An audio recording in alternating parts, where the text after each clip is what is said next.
want to talk about something that could be right up your alley. Loving your neighbor. Oh. And you know, Maggie, I've had a few neighbors over the years that it was hard to love. Okay. Never doubting that I was easy to love. Of course. And all my neighbors, FYI, right now are just fantastic in case they're listening. But sometimes our neighbor is hard to love. I often wondered, who is my neighbor? And someone said, your neighbor is anyone who has a need and is in need of you to help them with that need. How about that? Okay. Okay? But sometimes our neighbor is more than just the person next door. Sometimes it can be the people at our place of employment that we rub shoulders with. Yeah. And right now, it can also be our neighbor can be those people politically in power. And we look at all these things and say, how do I change that? How do I change my neighbor? There are times I wanted to rearrange them, wanted to rearrange the people I worked with. And a lot of the nations, Canada and the States, are saying, could we change our politicians? Yeah. What do you do?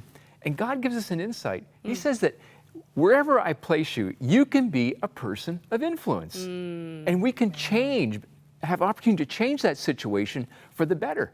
And as we've been talking about living the Christian life, I think that's where it really begins to flesh it out. Yeah. Day by day. I mean, it's sometimes hard when someone is not very nice to you, but yeah, how do you actually live up to and beyond that and actually walk the walk that you talk a lot about, right? And especially when you're in your I think about our direct neighbors beside us, right? When you're at home and you're relaxing and somebody does something, how do you rise above that? So are there suggestions of how you do this every single day? Well, there are suggestions. And, we've been telling people that they need to be reading the scriptures. Yes. Because when you read the scriptures, you get all sorts of neat ideas. Yep.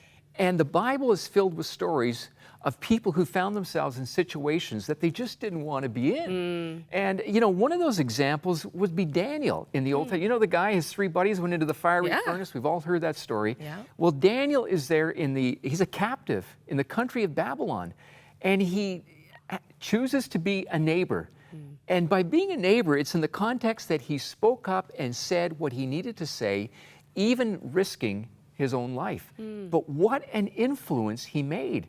And he made an influence in that not only for the king of Babylon, but for the next two kings subsequent to that. That was cool. Remember the story of Joseph? Yeah. Thrown into prison and for a rape that he never committed. Yeah. But he impacted the people in that prison and the people in places of authority.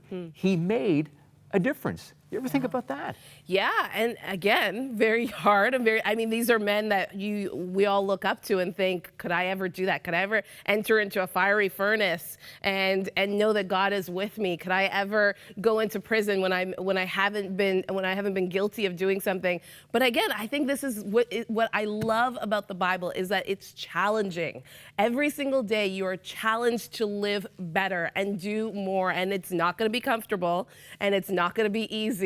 But it's a good challenge to go beyond what our fleshly desire is, which would be, well, that person's mean to me, so I'm going to be mean to them, and actually love them, loving our neighbor.